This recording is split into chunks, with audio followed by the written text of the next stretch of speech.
In the dead of night, when the moon is high and ill winds blow, and the banshees cry and the moonlight casts an unearthly glow, arise, my love, with tales of woe.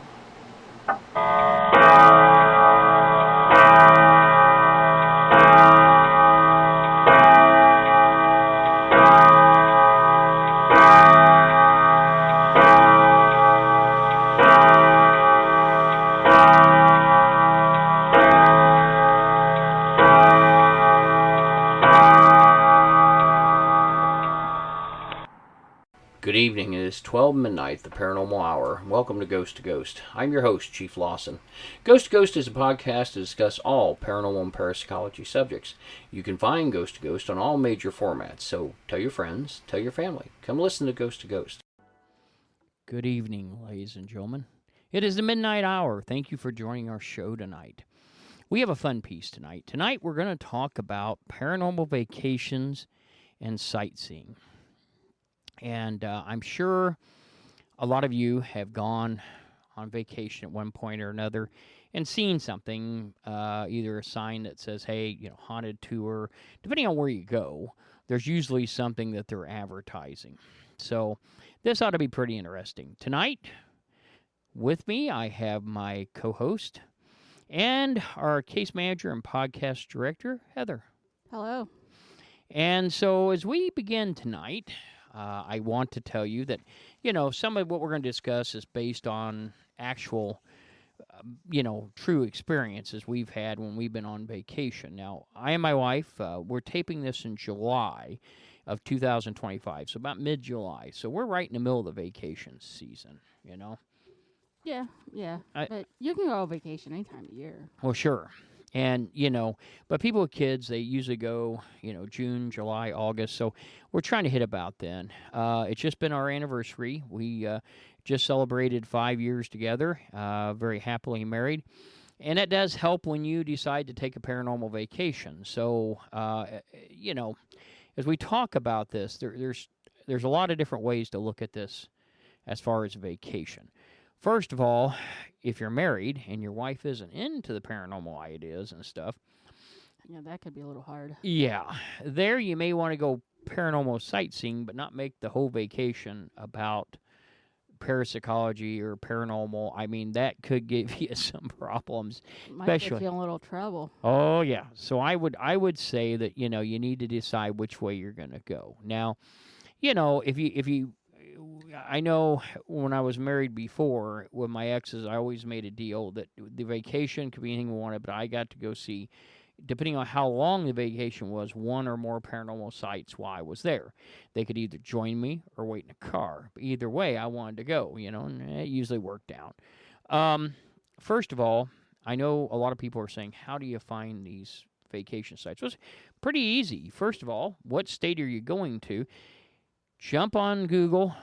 It's a wonderful travel agent. Big old Google. Yep, and just Google haunted. If you're going to Maine, haunted Maine. If you're going to Bangor, Maine, well, you can start with haunted Bangor, Maine, and then go haunted Maine and see what's there. I went to Charleston, South Carolina, and that's one of the premier haunted towns. I mean, it's like New Orleans. There's just a ton of stuff there. And we were staying just north of there, outside of an island called Port Charlotte, and it went down into Charleston, and I took several different types of tours, and we need to talk about the types of tours that you get into. First of all, they're the private tours that you pay for. They're either walking or sometimes they're on like a bus. The thing with these are, and we'll talk about each type of vacation option.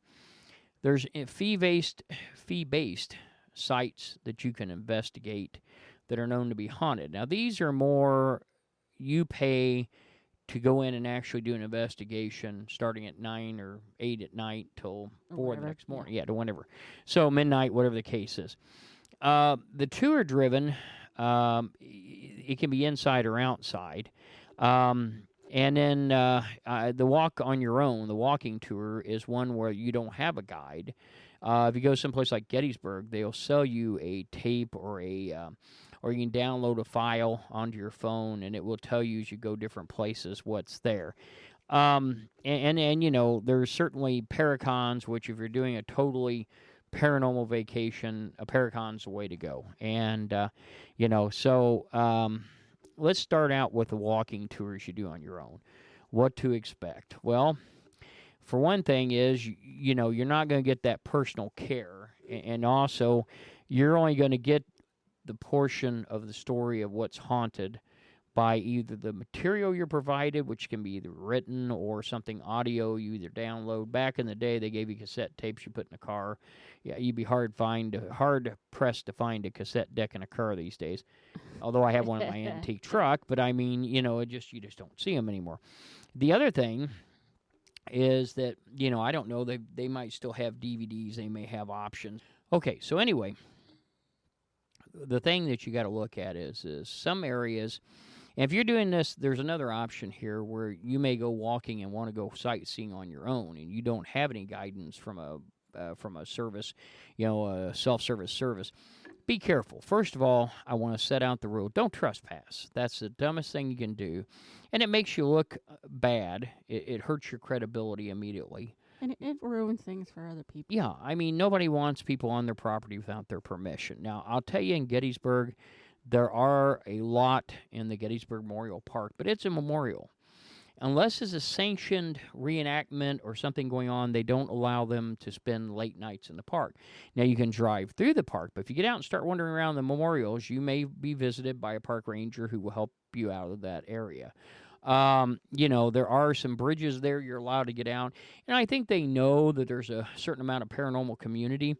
And it comes through and actually looks at that kind of thing. So I honestly will say that, you know, no matter what, you know, you can do that, but be polite. If they come up and say, I'm sorry, I thought it was okay to be in here, you know, it wasn't blocked off. And the thing is, there's no gates like in Gettysburg. You go through a lot of the memorials and battlefield memorials, there's no gates, and they can't gate it off. So some public roads run through there, and people have to use them throughout the night. That's where you get a lot of the sightings. But, you know, if you get stopped by authorities, be polite, apologize, but don't knowingly trespass. I know we were planning a trip there as a group, the Spirit group, and I'll never forget. I got this guy, it was like Walter Brimley, and I was trying to call, my chief of staff was extremely busy, and I took it off his plate, and I said, I'll arrange for the trip. Normally, he handles the travel arrangements, all that. I just deal with the guests and the stars and anything like that. I deal with those people, but, you know, he handles all the logistics. So I call, and I'm trying to get permission for us to be in the battlefields at night, which is the right way to do this. And I get this guy, get old Walter, on the phone, you know, and I feel like I'm on a Grape Nuts commercial. And I get on the phone with him, and he asks me, he says, so you want to go look for ghosts, is that right? I said, yes, sir. I said, we are a parapsychology team, the oldest in Indiana. And I said, you know, we're the premier team, in my opinion. And I said, we do a lot. He says, you know, we're not in Indiana. Yeah, I know that. I go, you're in Gettysburg. He says, yeah, that's right. Yeah, I know. That's why we're going there to visit this. And I wanted to be able to go out. And so I started talking to him about Round Top and a few places. And he says, well, you know, this time of year, you got to be kind of careful, especially at night. He says, you know, we do have snakes in this state. And he said, you know, rocky areas like that, he said, it can be a problem because at night, a lot of times those snakes will come out looking for food. And he said, we've got some that aren't friendly. I'm thinking, well, I didn't know they had friendly ones, but okay. You know, we got those here too. And he says, well, you know, we get copperheads and, you know, rattlesnakes. And I said, well, you know, if we do this, my people will probably wear boots and we can get gators. And there was a long silence on the phone, and Walter comes back. And by the way, Walter is not his name. I nicknamed him after Walter Brimley. The actor comes back and says, well, I'm sorry, but we don't allow live gators in the park. They're not indigenous to this area, and Pennsylvania doesn't have. I go, well, no, not live gators, leg gators. He says, what kind of gator is that? It's not an animal. I go, it's protection you put on your legs to prevent snake bites.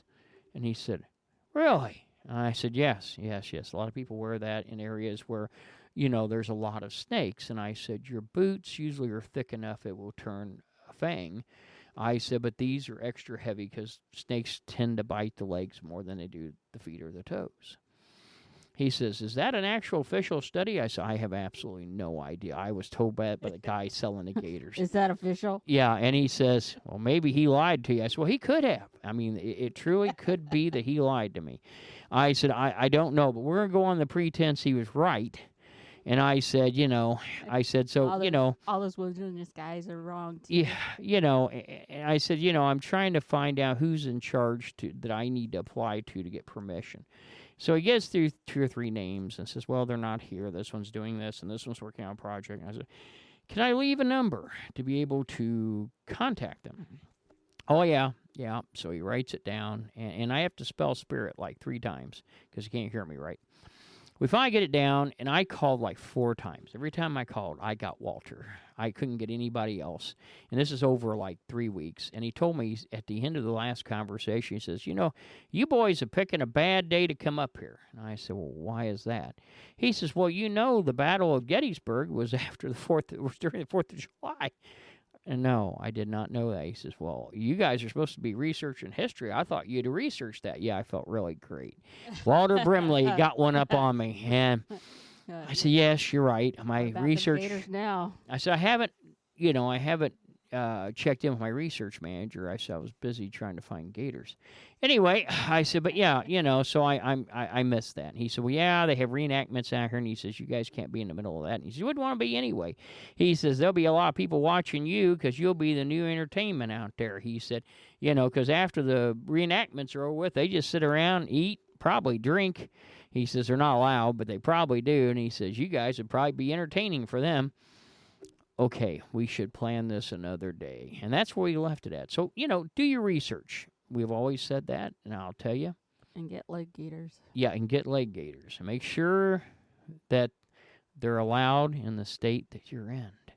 Anyway, so those are things to look at, and always ask permission. You don't want to be the guy that shows up at the funeral home at your uncle's funeral with an EMF detector or a millimeter. Don't be that guy. So don't break the rules. If it's public access, make sure it's access 24 hours. There is some limitations to that. So anyway, the next kind is a fee-based investigation. Well, I tell you, we're going to skip that and come back. We're going to talk about tour-drivens, inside and out. Now, these are kind of fun. I took one, but they're really for a true investigator. If you do a lot of investigations, this is going to be boring as hell to you. Although, once the tour guide finds out that you're a amateur parapsychologist, the tour, everything that she says, everyone in the tour turns around and looks at you. Is that right? Is that true? Yeah, and suddenly you become the resident expert, whether you wanted to be or not. And so, and everything you take a picture of, everybody in the group will immediately take a picture of, assuming that you know something or you're part psychic and you've seen a ghost. So, yeah, I mean, it has its drawbacks. I took one in Charleston. I'll never forget. It was they have several there. They have one of the underground, which is kind of like the red light district that existed in the early 1900s, and then they have one that it's of this jail, and it's probably the most haunted place in Charleston. And Charleston's neat to begin with. I really loved Charleston. I wouldn't want to live there, but I loved Charleston. I had been there before, but never got to go look at the town. I was at an amphibious base there, and I never left the base. It is a neat place. I mean, it really, truly is. You'll see that colonial kind of living kind of mixed with that southern charm. I mean, it's just a neat place. But anyway, and that's actually where I learned that all the porches there have a special paint that mosquitoes hate. And it's a certain color. Haint blue. Yeah. Well, it's a, what is it? Haint blue. What is haint? I don't know. That's the name of the color. Well, probably something Walter made up. Anyway, it make you wonder. Probably something to do with gators. But anyway, well, I'll tell you, there was a prison there, and they had overpopulated. It was made to hold like 500 and ended up at its time holding like 2,000. inmates, and their cells were just big enough to house a rack, and sometimes when I say rack, a bed, and they were stacked 3 and 4 high in there, and they would no room whatsoever. And so it was 3 or 4 floors, and the architectural society studying this, one of the colleges is involved with it, and they have reflectors all over, so you got to watch when you hit your flash on anything, because you may get a hell of a reflection. It may look like an orb, and it's a bicycle reflector. And what they do is they have cameras that monitor the shifting, settling, sinking, rising of this building.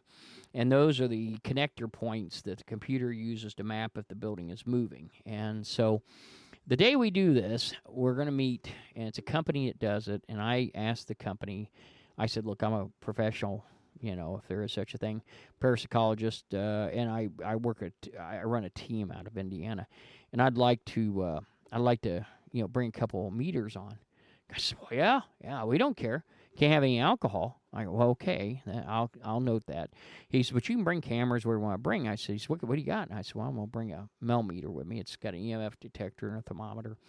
Okay, so then it was supposed to be clear that evening, and we were supposed to meet at 8 o'clock. They start running at 8, and I wanted to catch the later one, but my wife at the time did not, so I ended up losing. I got going on at 8 o'clock. We get there, and there's one tour guide. It's going to take us through, and he's at the entry gates to this facility, this property. And the prison building comes up, and it's on one side of the wall, and you go into the building, and then they take you out in the grounds because they did so many hangings and so forth. The gallows are out there. But, the guy's got the greatest shirt I've ever seen in life. On the front of it, on the left breast, it says the company name, such and such tours. On the back, it says, if you see me running, it's not part of the tour. Try to keep up. I tried to buy the shirt off the guy, and I was wearing a Tommy Bahama. It wasn't a super fancy one, but it was one of their lounge shirts. I mean, it worth good $75. And I said, look, dude, I'll give you the Tommy Bahama I'm wearing. Now, actually, I had 2 of them, so I knew I'd get away with it. I said, I'll give you my Tommy Bahama and $20 for that shirt. And he said, dude, I'd give it to you. He says, crappy shirt, but they make us have them. If I don't show up back at the office with this shirt on, I'm in trouble. I only own one. He says, I have to wash it nightly to use. And I said, well, if you get $20, you can buy another one. And I said, just tell them they robbed you and they took your shirt. And he looked at me and he says, yeah, I don't think they're buying that one. And I said, well, I'm just saying. I said, but I couldn't get him to do that. And actually, Caroline, Andrew, my chief of staff's daughter, was very sweet. And she made me a glass with that saying on the back. If you see me running, it's not part of the investigation. Try to keep up. Okay, so anyway, but these tours can, my young daughter was on the tour, and of course, young children can see things we can't.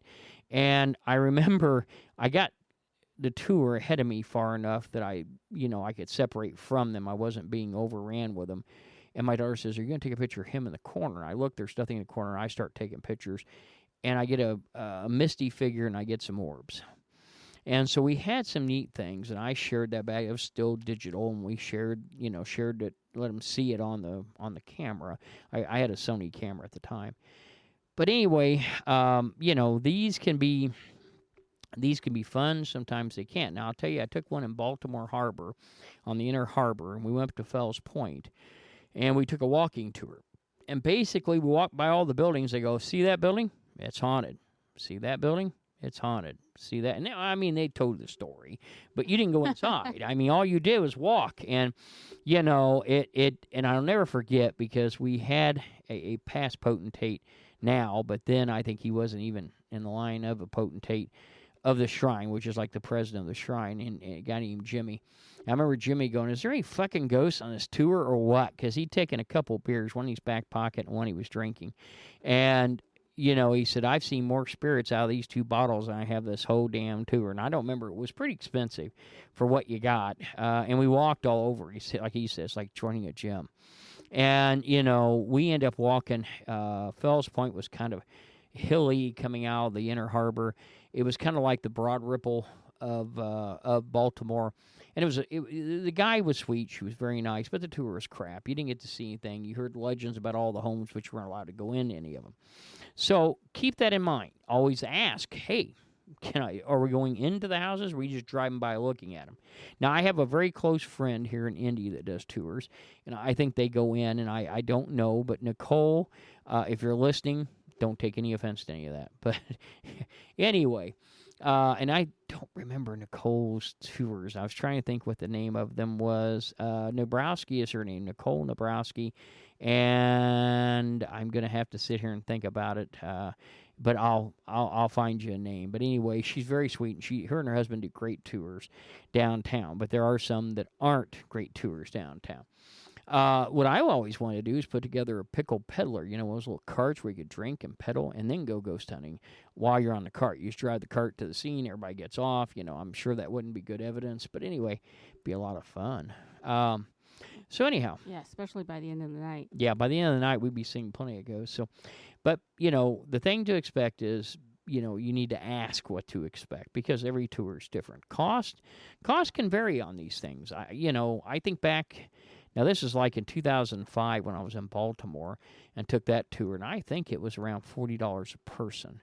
And I and my wife went, the wife I had at the time. So I spent $80 to look at the outside of probably 24 homes. I wasn't overly impressed. Some of these can be very rewarding. It just depends on what's on them. And be sure to ask what all is on the tour. You know, and it's kind of like that part in Jurassic Park where, you know, the mathematician asks, are there dinosaurs on the dinosaur tour? Well, you know, you can't always be guaranteed to see a ghost. You're just going to see places known to be active, you know. That's just how it works, so don't get too excited. Can you take equipment? That's something you need to ask. Most places will, but if you're out in a car, that equipment's not going to do you any good. There's also other versions of that. The Bell Witch Cave in Tennessee. I think fees as of today, because we're going to make a trip down there, is $23 a person to see the cave. And that's not. No, I mean, I know what Mammoth Cave is running, and, you know, it has ghosts. And if you bring them up on the tour, you get a little bit of a cold shoulder. But anyway, I think they're quite expensive. They're probably $30 a person. So at $23 doesn't sound bad to see a haunted cave. So anyway. Just don't take any rocks. Yes, and what we forgot to say, what is Chief drinking tonight? Chief is drinking a Taladine single malt scotch. Now, I'm just having a little bit here as we start the midnight hour. So, and Heather is drinking a amaretto. Go ahead. Amaretto sour. Yeah, her favorite drink. So, and I shook that out especially for her, so she's very happy with that. So, anyway, and we have a unexpected guest. We have a June bug flying around the studio, and hopefully he doesn't get my scotch or come back. He was on my shirt earlier, so I come in from the outside. It's one of those hot, muggy nights out there. So. All right, so we covered the tour driven, and, you know, Conjuring House is another. Now, I'll tell you a good one's Jamaica, in Jamaica. Now, that's a little bit of a trip. Obviously, you're not driving. But but if you're out there, you know, if you're there. If you're vacationing, you're on a cruise, and that is already there. Yeah, it's in Montego Bay. It's not in Ocheria. It's in Montego Bay, and it is the Rose Hall tour, and that's the Annie Palmer estate. And God, all the people work there. They will not stay past dark. They are petrified of that. And they were going to let me stay. But at the time, the second time I was there, when I asked to stay all night, they said, sure, we'll let you. If you're that crazy, man. You know, and that's, you know, they were going on and on about me being crazy. But they all told me, they said, no, we never stay. It doesn't matter what happens. We don't stay after dark. And I said, well, you know, the only thing that worried me is I know they have a criminal element in Jamaica. They've had for years. I mean, even Johnny Cash, who has a house not far from there, got broken into. She says, the criminals don't come on this property. She says, this is the safest place you could be at dark. She says, because if you're from Jamaica, you will not be in here. She says, if it's somebody going to rob the place, they ain't from Jamaica, honey. She says, they have to be from someplace else, and they're really stupid. And as she told me, she said, no one, we don't even always lock the estate. No one bothers it. No one will go in it. And when they buried Annie Palmer, I always like the way they say Annie Palmer, when they buried her, they left the end, you know, their caskets, it's much like Louisiana. Their burials are above ground. They're in kind of like a stone mausoleum. They left the end of it open. And I asked why, and they said, well, they weren't sure if her spirit was in there. They didn't want to seal it up without her spirit being in there. for fear it would get loose. And that was not going to happen. So Annie killed 3 of her husbands. She had 4 bedrooms. And each bedroom she'd kill a husband in, she'd move to the next bedroom. And one of which I remember especially, she tied him to the bed, put a tube down his nose into his brain, and poured hot oil in and cooked him alive sitting there in the bed. So Annie had some bad habits. I thought my ex-wives were bad, and they are, but not quite that bad. Not by far, but not that bad. So anyway, but Annie Palmer's estate, they'll give you a free drink. You either get a witch's brew or a zombie drink. I don't know. So basically it's a rum punch. But it's pretty nice. And the one guy looked at me and he says, how many spirits you want to see? He was a real nice guy. I was teasing him, told him I was a parapsychologist, wanted to stay all night. And he actually went and got the manager to make that happen. And he looked at me and he says, how many spirits you want to see? And I looked over because he was hand-making the drinks. He was pre-making them. And they put a little less than an ounce in and a lot of juice. He looked over at mine and he must have dumped 3 ounces in there and a little bit of juice. And he says, stir it up so it looks okay. And he treated me pretty right. But they have pictures when you walk in the lower hall there of all the different pictures taken by people that have captured some anomaly. And it's kind of neat. I mean, it really is. There's a book there. I've got a book on it I brought back. I get books wherever I go. You can ask the Spirit Crew. I even bought one in Michigan, a gas station one time. That's nothing unusual for me. South Carolina, Charleston, we talked about that. There's all kinds of tours there. Florida, the St. Augustine Lighthouse.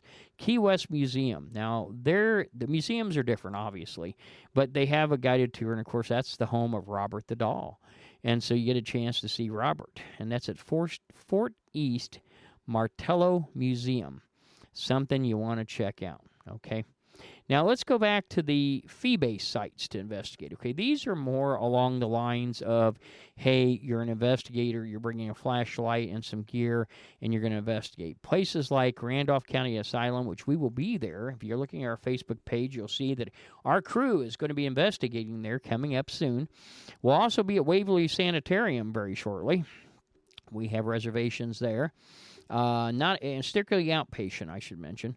The Stanley Hotel. Now that's a really cool one. You can even stay in the room that they wrote the Shining from. So that is available.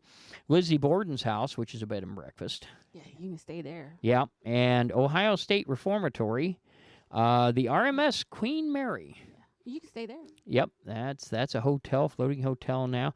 So there's a lot of stuff that you can investigate. Now, the Queen Mary's a hotel. I want to point that out, and so is the Stanley.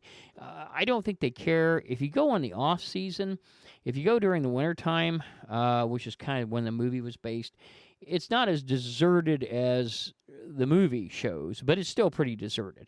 You know, if you ask to be on your own wing, but now I will tell you, the room that was actually used that Stephen King wrote The Shining in, those book up a year and a half in advance. So you really want to make some reservations. A lot of places, you know, they book fast. I mean, Waverly, we had to jump in quick because they book fast. So, you know, it's stuff to be aware of. And, you know, we're going to be there, and we'll have some follow-up on the show, I'm sure. So, you know, things to consider. Now, these places can range in expense.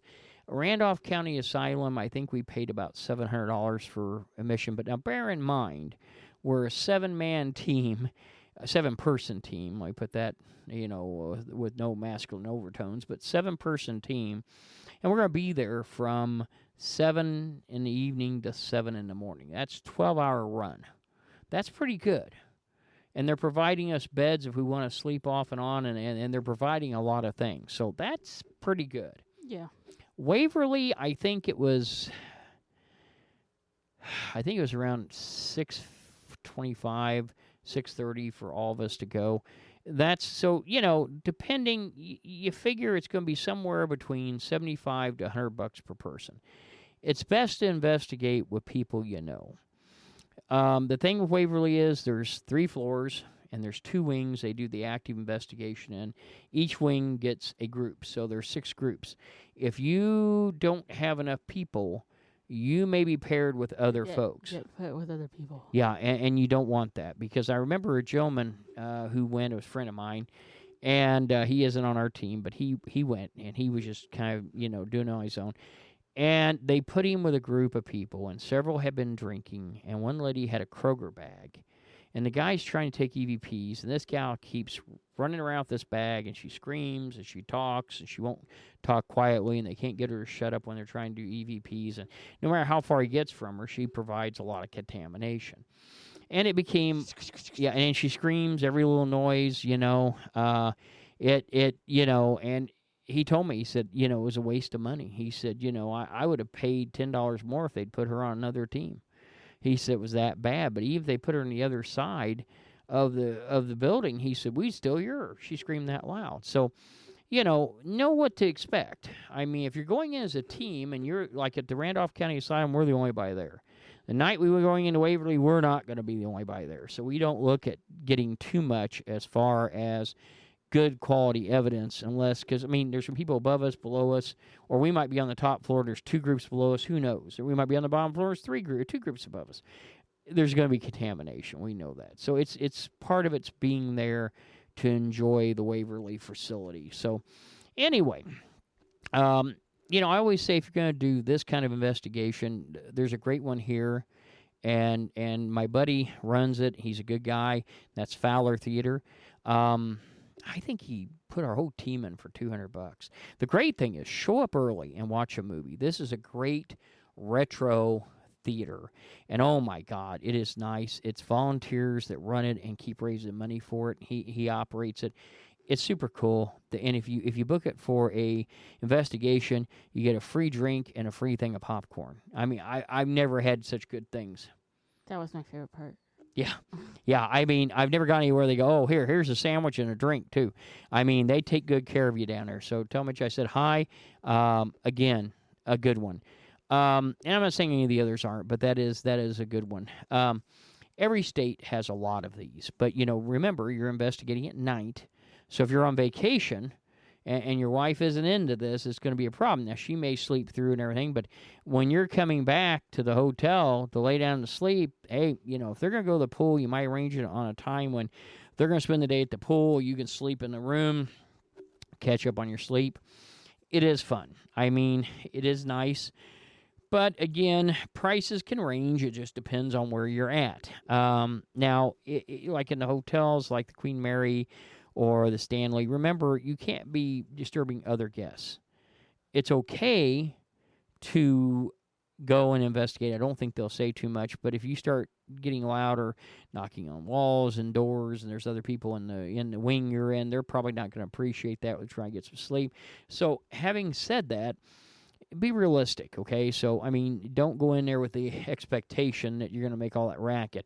The hotel, I don't know how many rooms the Stanley has, but it has a lot. So, it just, that's part of it. So, anyway. Get another drink of scotch before we turn on. Anyway, so those are your 4 basic things to look for in investigating if you're trying to set something up.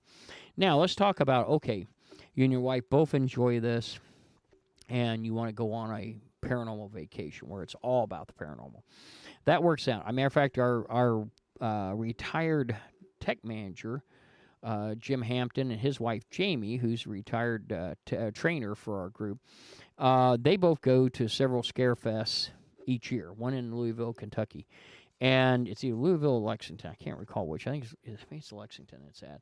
Remember? I don't know. Yeah, I can't recall. Anyway, but they go, and they make a time out of it. With these, depending on the one you go to, yes, you will see some stars from some paranormal TV. Now, I've always said this, and I think I was talking to Dave Schrader last time about this. The paranormal community is on the downturn of a bell curve. I always say that paranormal television, paranormal anything is kind of on a bell curve. It goes up and it peaks and then it starts down. Jason is doing a lot of YouTube things now. His show, The Taps, is shot its final season. I think it was like, I think it's like 18, I think was their final season. But, they no longer have an active show. I know Kindred Spirits no longer has an active show. I think Dead Files is also no longer active. I don't know on that one, so I don't have anybody holding me to that. Of course, Zach Bagans still has numerous shows. And by advice of counsel, I will not be commenting any longer on his shows. But anyway, the bottom line is you're seeing a lot of shows drop off.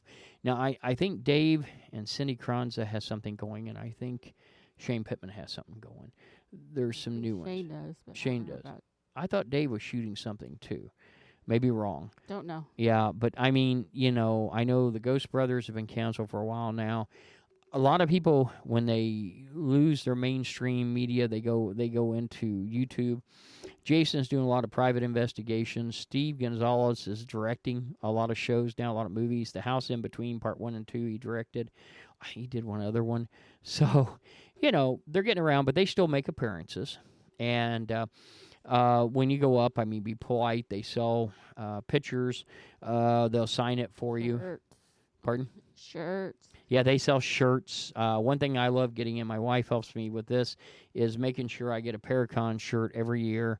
They have special Paracons, and we got the last shirt from the Michigan Paracon, MI Paracon, which we miss dearly. They have a smaller, less attended version of it. But anyway, long story short, there's a lot of good ones out there. We're looking to replace that one this year because we use that as continuing education. We take a lot of classes. We get to see a lot of people we know. Even though we don't do cryptozoology, we still get to see a lot of people that are in. Got a lot of friends in that. Yeah. Cliff. Well, yeah, Cliff, Brackman, and Russell Cord. Russell and I, we're good friends. We're all vets in this community, and he's fun to talk with.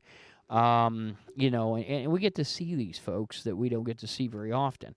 And so, I always told Russ when he got done, and to the point, and I hope he has a long show career, but when it's done, he calls me, and he can take me out on a Bigfoot expedition, and I'll take him on a ghost investigation. We'll call it even. And we kind of laugh about it. But, of course, you got Dave Schrader. You got people like the Taps crew that shows up. You've got people like Amy and Adam that show up. So, and Chip Coffey, the psychic, he's there usually. And other psychics. And other psychics, Patty Negri and so forth. So, it's fun. If you really want to meet some people and you want to see them, it's really nice. And, I guess almost every state has one or two. Yeah, they have one or two. Some have more stars than others. A lot of them have book authors there. And a lot of times they have podcasts like ours and other teams. I know Chris and Kelly from Traveler's Moon, they hit a few of them. A lot of times the same ones we're touring through. And we have our tour schedule coming up too. So we don't usually put all the dates we're going to be somewhere on the map because we don't want company when we're doing investigations, especially private ones. But when we do Paracons and things, we let you know we're going to be there. So and that helps. But anyway. Long story short, the Paracons are well worth it. There's sometimes classes at the very, classes, some are free, some you actually have to pay for, but still, usually it's all worth it. It's worth it. Yeah. When you get in, you'll pay a certain fee for the Paracon. I think, I think it was like $100 a piece or $150 at Michigan Paracon. Then you had classes, and each class was around, the most it was $120 for the higher end classes. Most were $75. Matter of fact, I took a class off Reverend Shaw on cleansing, and man, it was a great class. Him and I had a lot of fun, and Tim Shaw did a great job. And that was one that I did, it's been some years ago. And so anyway, but I think it was like $75, $80.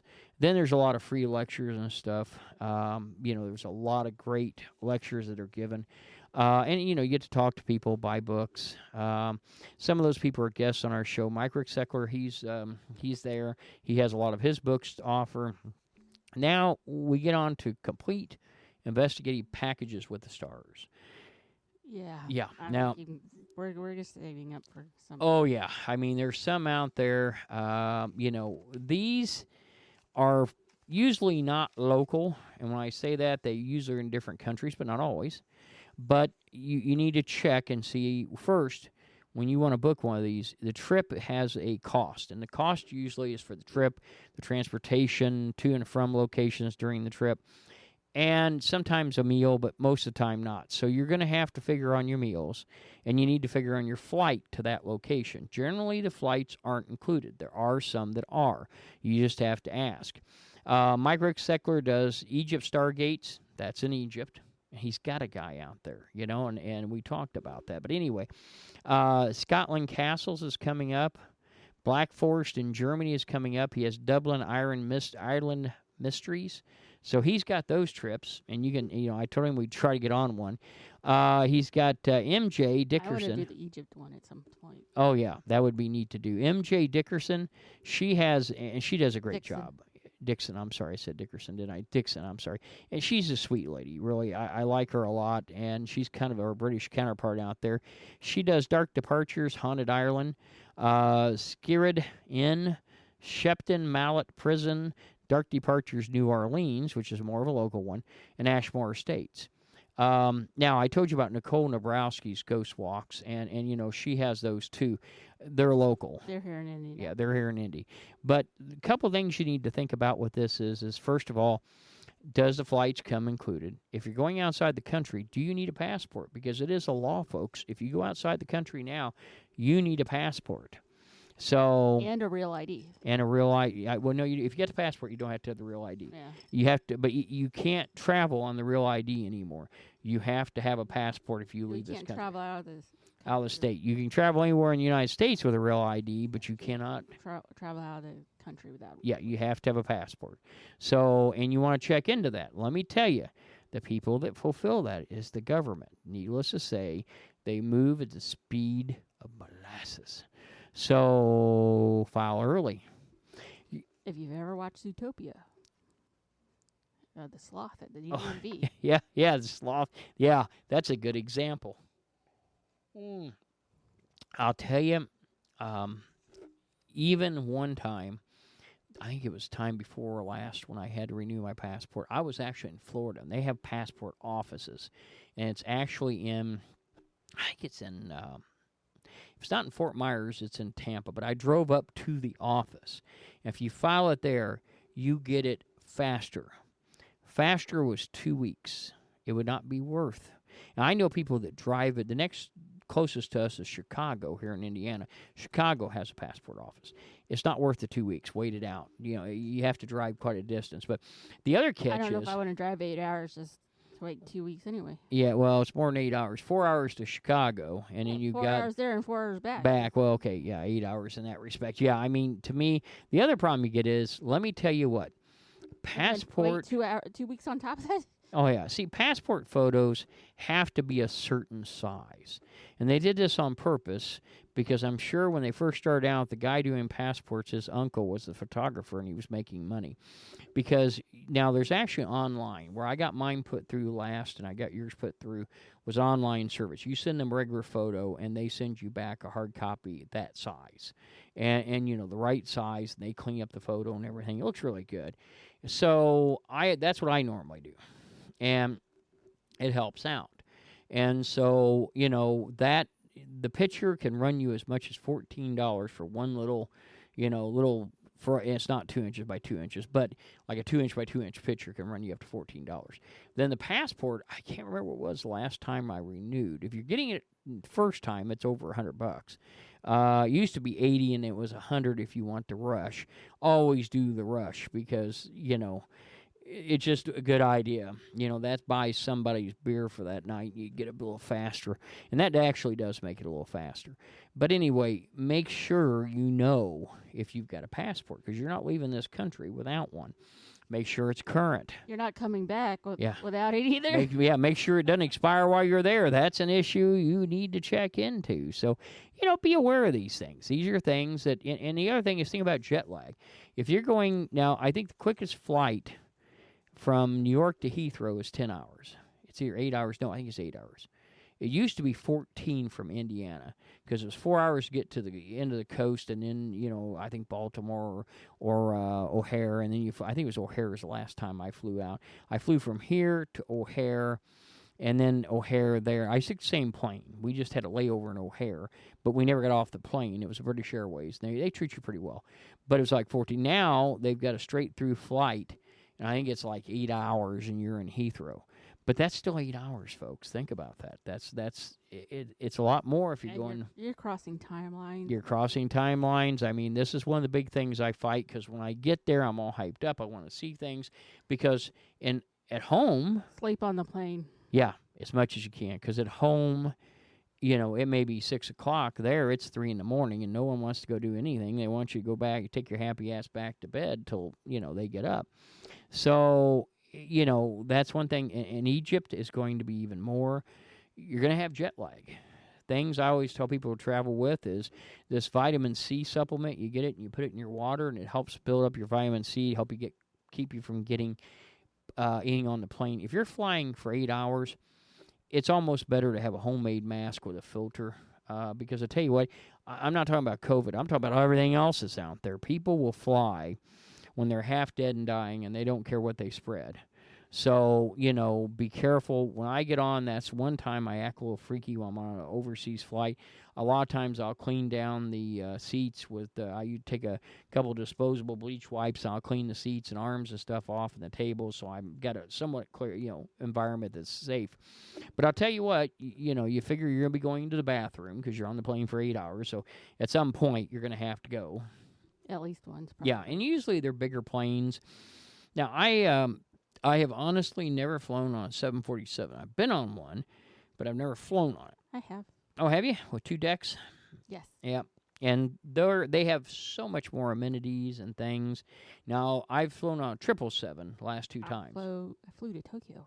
Oh, that's right. I forgot about that. Yeah. Now, see, that's the way to go. I mean, well, I tell you what, the 777s They still allowed smoking at that time. Oh, yeah. I remember that. You had non-smoking, smoking. Really didn't matter. You're in the same damn plane. I mean, whether you're in the non-smoking or not, you're going to get smoked. But, I remember those days quite well. But, you know, the 777s are really nice. They're big. They have lots of bathrooms, and they even have a bar. You can get up and go to the bar. I mean, the one I was on, so it isn't too bad. You know, the Airbus, it's really good. I always said it's like a limousine in the sky. I said that to the first time and the last time I've ever flown Spirit Airlines. And that's like flying a Walmart bus. Oh, my God. And I'm sure they bought whatever was on the discount rack at Airbus, because it was the worst Airbus I'd ever seen in my life. I'd seen better Cessnas, and I'll never do that again. Oh, if you never flown Spirit, you don't want to know what that's about. So anyway, having said that, keep that all in mind. These are things you need to be aware of. So personal equipment, let's talk about that. If you're going to do some investigating, what do you want to take with you? Well, first of all, ask what you can. You know, if you're going to be going in the Tower of London or something like that, sometimes they have rules and restrictions. It's best to ask. If you're going to investigate at night, don't forget your flashlights. Everybody grabs a millimeter, EMF detector, and a recorder, but they don't grab a flashlight. And they can't see shit. Yeah, you bring a flashlight or 2. As we told everybody when we teach our classes, if you're taking, you know, if you're going to do an investigation, you need 2 sources of light at all times, and you need spare batteries. So you can buy the spare batteries there, but have the lights, good lights. A millimeter. The great thing about millimeter, that's the paranormal parapsychologist Swiss knife. You know, most of them come with no less than an EMF detector, a thermometer, and usually they throw something in. Mine has a REM pod. Some of them have a K2 meter. There's different, usually a 3rd or 4th, and they usually Some of them even have a flashlight. Yeah, mine has a flashlight, but I wouldn't call it a flashlight. No, Looks like Rudolph's nose at Christmas is a little red LED that don't do anything. But anyway, it's a feature they can charge you for. Let me tell you about that. But anyway, get a millimeter. It's worth it. They're pretty cheap now. Yeah, they're about $190. Yeah, they're not horrible. Mm-hmm. If you're going to take one thing, that would be one thing to take. Yeah. And some of them have recorders built in. I still say I want to carry my separate recorder. Yeah. And have that set up. Still camera or a movie camera. And if you're doing movie cameras, do a GoPro. Don't drag a giant camera on, because, I mean, it's hard enough to deal with anyway. Just carry a GoPro and take it on your carry-on, and it'll run right through security with no problem. Keep it charged. And that's probably the best way to go. You know, if you're on the tour, like we talked about earlier, and you make some photos, you catch something, if you can show it, go ahead and show it. I mean, you know, you're not going to obviously review your audio evidence there, but you could at least show what you've got picture-wise. So don't be afraid to say, hey, look what I got. Yeah. I mean, be a player, be part of the team, and if he can, that's fine. And you may have 15 people go, oh, here, let me give you my number. You send me that. No, I don't know about that. I would tell him, hey, look, let's wait till the end of the tour, and I'll get all your numbers, do what I can. Then after you leave, where you send it or not, that's your site has a website. Say, I'll just post it on the website. Yeah, that's a good one. If we do something like that, we'll put it on Spirit's website when we get back. And one of the questions was asked by one of our viewers. What do Spirit members do when they go on vacation? Well, I'll tell you, I have a rule in the group about no freelancing. Now and that's always confused a lot of the newer people. What that is don't go somewhere in Spirit gear and say, hey, I'm here, I am part of Spirit, and Spirit is doing this investigation. No, I'm sorry, you can't represent the team. Now, can you wear your Spirit shirt? Sure, I like you to wear your Spirit shirt, depending on where you're going. If you're going to the strip bar, yeah, maybe not. If you're going to an investigation, yeah, what the hell, I don't mind. I mean, that's good PR. It gets our shirts out there. People ask questions about who we are, and you can explain it. But remember, if you're wearing the shirt, be prepared to answer some questions. I and Heather went to Troy Taylor's over to Alton, Illinois, which has their own Paracon. And he was just going over the devil in Devil in St. Louis? Yeah, St. Louis. And his book, and he's author of many, does some great works. And Troy is a really nice guy. The one thing that I noticed is, and maybe he didn't realize he was doing it, when he talked to, because you have, one thing we didn't talk about Paracons, but you have three type of people, in my opinion, go to Paracons. You have teams. They're trying to network, trying to learn more, try to get to meet the people they're seeing on TV and ask questions about their research. They're doing this in a scientific fashion. Then you have the groupies. They're no different than the screaming women that followed Elvis around. I mean, one of them, I have to laugh because I took some photos for Chris before on the Tennessee Rafe Chasers. And I mean, the women mob those guys to get pictures with them. It's a big thing.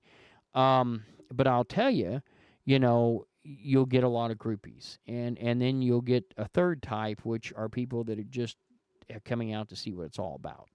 And usually are not too forward, and they don't ask a lot of questions. They're just observing. But the groupies, when Troy was talking to them, he had a different demeanor in the way that he spoke. Not a bad way, not a disrespectful way. He was very polite, very nice guy. But then when he talked to someone that was in the team that was professional, that changed to, hey, because I remember we were asking her, I wanted to go over some things with you. So can you catch me at the end? Let me get all these people out of here, and then we'll talk.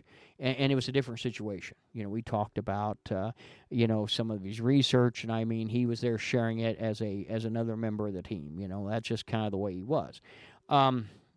A lot of people are that way. If you're with a team, it's a little different. Greg Lawson, and Greg, by the way, if you're listening, you still owe me a appearance on this show. At least 2 of them by now.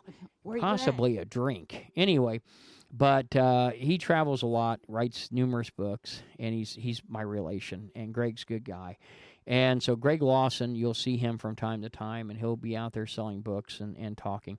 So, I know he does a big one in Utah. I know he does that. So, anyway, but we normally say it's okay to take tours. It's okay to take some of your equipment. It's okay to borrow equipment as long as I know about it and I approve it. I do say, hey, don't go in there and give them a verdict that the place is definitely haunted because you're with Spirit and the whole team was not there. It's not a team investigation. You can tell them, hey, this is what I found. I'll be happy to share it with you, but, I can't say one way or another because that's up to the team as a whole. They have to share when they come back. They have to tell us what they found out. Jennifer, our research manager, just got back from England, and where else did she go? She did a little tour. She went to Scotland.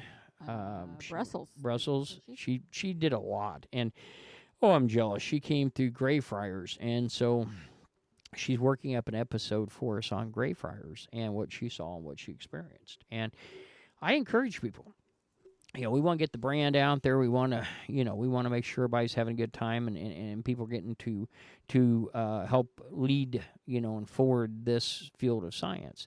Take business cards. All my people have business cards once they become a veteran. They have a custom business card. It says Spirit on the back of the card. It has Ghost to Ghost. But it's great because they can pass this out and say, here, and they have ways of contacting them that way. And then we have some generic cards that we, if you don't want to give them your personal number and email, you can hand that out. It has the website and the general emails into our group. So other things to think about when you go, whether you go as part of, whether we're going as part of a team or individually, is what to pack. Bags. If you carrying a bag, I know a lot of these guys that shoot, that are gun enthusiasts, they have these crossbody bags. Those are great bags. They're great for carrying a gun, but they're even better for carrying paranormal stuff as well. That's a good one. It keeps your hands free. Weather. Think about the weather. Weather can be very different. It rains a lot in England, Wales, Scotland. Bring a raincoat, a light one. Don't bring heavy stuff. I've got 2 that me and the wife have that are super lightweight. We can wad them up into something about the size of a pack of cigarettes. I mean, it's very small. Very lightweight. It's not heavy on us. It doesn't stick to your skin. And it's got Gore-Tex breathable fabric, so that helps. Bring extra batteries. If you don't bring them, plan on buying them where you land. That might even be a better idea. Buy snacks and drinks. Now, remember, they may not have zombie or, monster drinks over there, so they probably do. But I mean, since I've been over, but they might not have your energy drink. Yeah. So be prepared to pick up a different one. They do have snacks and stuff. Make sure you can pick some up. Dress for the weather. Layering is very important. As we start into the fall, some areas get colder and others faster. In Scotland, I always carry several sweaters, and I carry layers below that. Sweater. Anybody that's ever wear a sweater out, they're warm, but when wind blows, it blows right through the sweater. So you need some sort of windbreaker under the sweater to keep that from happening. And I've got these wind shirts I use when I play golf, and they're great. You can put one under a sweater, and that makes a barrier. And, man, you stay nice and toasty. Rain breakers, again, like a windbreaker for rain that are impervious, something to think about. And the other thing is think about critters, okay? In whatever state you're in, whatever country you're in, you know what the wildlife is in your area. You don't know in other areas. When you get into England, you get into Scotland, you get into Wales, you get into Ireland, you get into Brussels, you go to Holland, you go anywhere, there's different creatures. And some of them are poisonous, some of them are aggressive. It's good to know. Hook up with whoever's there and say, hey, what are things I need to worry about? Do a little study in that area. That makes a very, very big difference. So anyway, that's some things to take a look at. And tonight, that's about what we have for tonight's show. If you have questions, go to our Facebook page and post them and let us know that you have questions and what they are, and we'll try to do our best to answer it. Also, and I want everybody to hear this, we are on YouTube. And I would take as a personal favor if you could go to any of our YouTube videos. We're getting them all on there. I believe everything but part of 2023 is on there. Very hard getting them up there. Yeah, I mean, I had to go back through and put all the old ones on for the last 3 years. I believe they're all, except for just a handful. Go in, like, and subscribe to our channel. We need subscribers. Our older videos have plenty of subscribers. We don't have people that know that Ghost to Ghost is now on YouTube. So we are on YouTube. Does it have video? No, I'm sorry. Not yet. We're working on that. It does have some extra pictures of things. When we talk about them, we're trying to get that stuff up. So, hey, do me a favor. Go on YouTube. Look up Ghost to Ghost Spirit. And, give us a like and subscribe, okay? And hit that bell so you know that when the next one comes up. So, honey, do you have anything you'd like to add tonight? Just keep an eye out for next time you're on vacation somewhere. Yeah. Find you a little something to... You never know. Out. I mean, keep your eyes open. Do a little Googling, a little research. And ask the locals. Ask the guy. Oh, yeah. The clerk at the hotel or the people at the Sure. restaurant. And by the way, our we have 2 people running our social media now. As you knew, our social media manager had to leave. They were moving, and so our research manager, Jennifer Verne, is also our social media manager, and our IT manager, Eric, he is actually doubling and helping Jennifer out. So just so you know, they're both there. They're working very hard. If you put a message in, it'll get back to me or they'll answer it. If you want me to answer it, just say, hey, this is for Chief. We have other people that are working now that are helping us on research, and especially around Indiana. So we're getting a lot of good things up. And don't forget my announcement I made a while back. I've got a book coming out. Hopefully that'll be done by the end of the year. So we'll have details to follow. Maybe, yeah. If I ever get time to sit down and finish it. So, with that in mind, unfortunately, that's all we have.